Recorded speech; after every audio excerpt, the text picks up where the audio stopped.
बिस्मिल्लाहिर्रहमानिर्रहीम। Dear student, अस्सलाम वालेकुम। आज की वीडियो में क्लास 6 मैथ चैप्टर 6 और हमारा टॉपिक है नंबर पैटर्न डैश सीक्वेंस। इसका मतलब ये है कि नंबर पैटर्न और नंबर सीक्वेंस। एग्जाम्पल 1 उसने दी है, for each of the following number pattern. अब इसको मैं अंडरलाइन कर देता हूँ। For each of the following number pattern state a rule and find the next two terms. यानी जो नीचे दिए हुए हैं क्वेश्चन हमें, उसमें नंबर पैटर्न को फॉलो करना है और रूल बताना है कि इस पे कौन सा रूल अप्लाई हुआ है, और फिर हमने नेक्स्ट टू टर्म फाइंड करनी है। अब एग्जांपल 1 है हमारे पास, पार्ट 1 17, 22, 27 डैश डैश डैश। तो इसको हम सॉल्व करते हैं। लिखेंगे सोल्यूशन।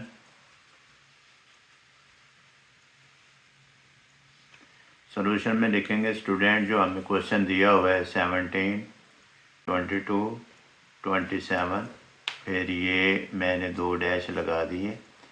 ये हमारे पास नेक्स्ट टू टर्म हमने फाइंड करनी है, तो वो मैंने इस तरह डैश कर दिया है। अब हम इसको करेंगे क्या, देखते हैं। सबसे पहले आप इसको अंडरस्टैंड कर लेते हैं, नंबर पैटर्न या सीक्वेंस है क्या चीज़। अब इसमें नंबर पैटर्न हमने टॉपिक भी ऊपर लिखा है, नंबर पैटर्न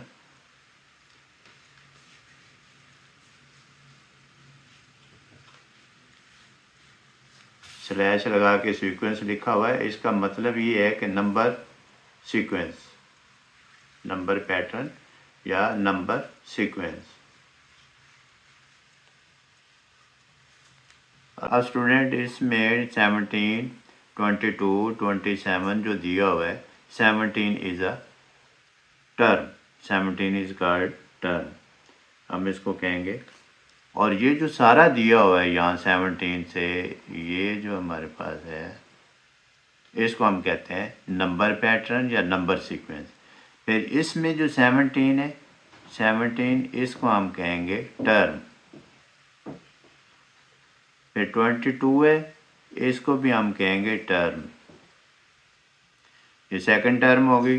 27 ये हमारे पास है टर्म, ये होगी थर्ड टर्म। इसके अलावा हमने टू टर्म और फाइंड करनी है, नेक्स्ट टू टर्म। तो ये जो सारे है, इसको हम कहेंगे नंबर पैटर्न या नंबर सीक्वेंस। और फिर जिसमें जो एक एक एलिमेंट दिया हुआ है, उसको हम कहेंगे टर्म। अब हम इसको देखेंगे, सबसे पहले सॉल्व करने का तरीका क्या है। पहले इसको अंडरस्टैंड करेंगे कि 17, फिर 22, फिर 27, यानी कि नंबर इंक्रीज़ हो रहे हैं, आगे की तरफ बढ़ रहे हैं। अब हम देखना ये है कि कितना आगे जा रहे हैं। 17 और 22 में डिफरेंस फाइंड करेंगे, तो ये 5 नंबर इंक्रीज़ हो गया। 17 + 5 22। अब 22 में फिर हम 5 अगर ऐड करें तो 27 आ जाएगा। इसका मतलब ये है कि इस हर टर्म में, हर नंबर में 5 5 ऐड हो रहा है। तो हमने इसको रूल, हम इसको कहते हैं कि रूल इसका क्या है, ये हमने बताना है कि अगर 5 5 ऐड हो रहा है इस सीक्वेंस में, इस नंबर पैटर्न में, तो ये इसका रूल है। अब रूल हम लिखेंगे। रूल क्या है हमारे पास, हम लिखेंगे add 5 in each term. Student, term का मैंने पहले बता दिया है, ईच टर्म यानी हर टर्म में। Add 5 in each term to get the next term,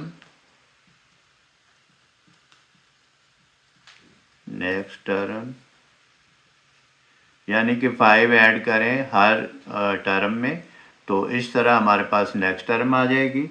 in the sequence, in the pattern,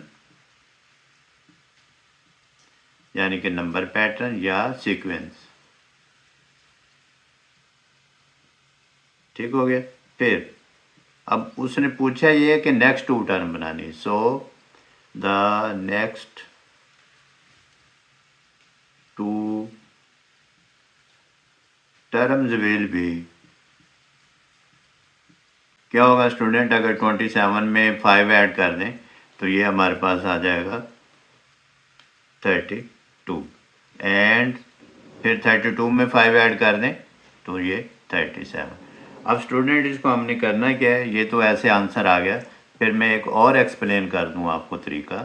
आप लिखेंगे 17, फिर लिखा 22, फिर लिखा 27, फिर डैश और फिर डैश। अब इसका तरीका ये हमने लिखा ऐड 5। अगर 17 में यहाँ 5 ऐड कर दूँ तो 22 आ जाएगा। 22 में अगर मैं 5 ऐड कर दूँ तो 27 आ जाएगा। 27 में अगर 5 ऐड कर दूँ तो ये हमारे पास 32 आ जाएगा। अगर 32 में 5 ऐड कर दूँ तो ये हमारे पास 37 आ जाएगा। तो स्टूडेंट अगर आप इसको ऐसे लिख देंगे तो ये और अच्छी तरह एक्सप्लेन हो जाएगा। अब स्टूडेंट आप इसको अंडरस्टैंड करें, नंबर पैटर्न और नंबर सीक्वेंस दोनों सेम चीज़ है। आपने जो आपको क्वेश्चन दिया हुआ है वो नंबर पैटर्न है, नंबर सीक्वेंस है। उसमें जो एक एक एलिमेंट दिया हुआ है वो आपकी टर्म है, और फिर आपने देखना ये है कि उसमें नंबर इंक्रीज़ हो रहा है, डिक्रीज़ हो रहा है, या वो नंबर किसी पे डिवाइड हो रहा है या वो नंबर किसी से मल्टीप्लाइड होके, या उसका कोई हम स्केयर ले रहे हैं। तो ये आपने उसको ऑब्ज़र्व करके फिर आपने रूल को फॉलो करना है और फिर रूल लिख देना है आपने। तो स्टूडेंट आप प्रैक्टिस करें, practice makes a man perfect. इंशाल्लाह you will be able to do this. Take care, अल्लाह हाफिज़।